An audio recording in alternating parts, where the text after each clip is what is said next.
Assalamualaikum warahmatullahi wabarakatuh. Perkenalkan, nama saya Gadis Perdamutia dengan NIM 23246337.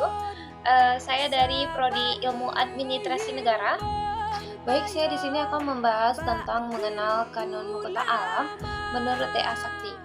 Di mana Kanun Mahkota Alam itu adalah nama perundang-undangan Kerajaan Aceh Darussalam sejak masa Sultan Iskandar Muda sampai Sultan Muhammad Daud Shah sebagai Sultan Aceh terakhir. Secara garis besar, naskah ini juga berisi tentang sumber-sumber kanun baik tentang syariat Islam, adat maupun resam. Dari sumber-sumber hukum ini juga dijabarkan kepada syarat-syarat, rukun-rukun, peringatan-peringatan, dan juga anjuran-anjuran untuk terbentuk dan legendnya sebuah kerajaan.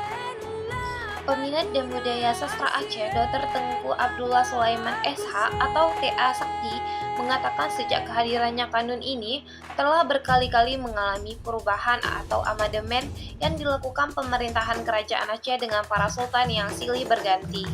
Selain itu, di amandemen, Kanun Mahkota Alam juga diberi komentar syarahan oleh para pakar hukum tata negara masa itu.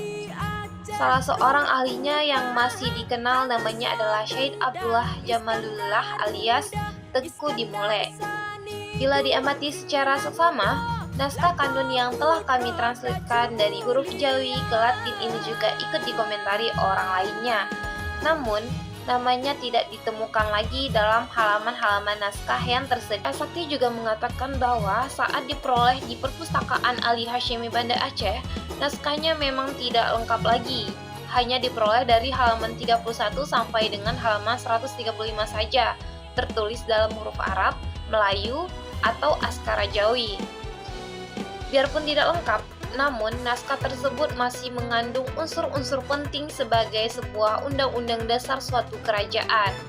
Mungkin dalam halaman-halaman yang hilang itulah tercantumnya nama pesyarah terakhir yang sudah lenyap itu. TA Sakti juga mengatakan komentar ini berisi amandemen dan juga pengimplementasikan terhadap Kanun Mahkota Alam sesuai dengan perkembangan masa dan juga kebutuhan dari seseorang raja ke raja selanjutnya.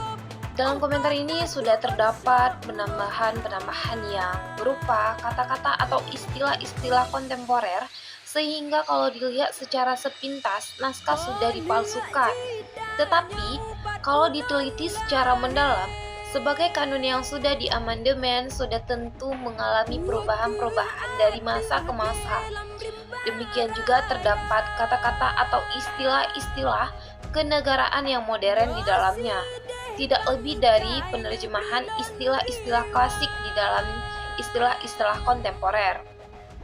TA Sakti menjelaskan bahwa dalam Kanun Mahkota Alam ada implementasi yang mengatur ketentuan-ketentuan tentang lapi, adat, kurnia, hadiah, dan juga tada.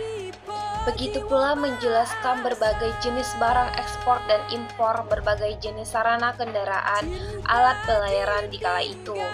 Disebutkan juga berbagai jenis alat pertukaran atau mata uang seperti kupang, tahil, dirham, dinar, dan lain-lain. Dirinya mengimbau bahwa terlepas dari ada tuduhan palsu atau tidak naskah ini, namun naskah ini banyak mengandung pelajaran yang sangat bernilai sebagai cermin kehidupan ini.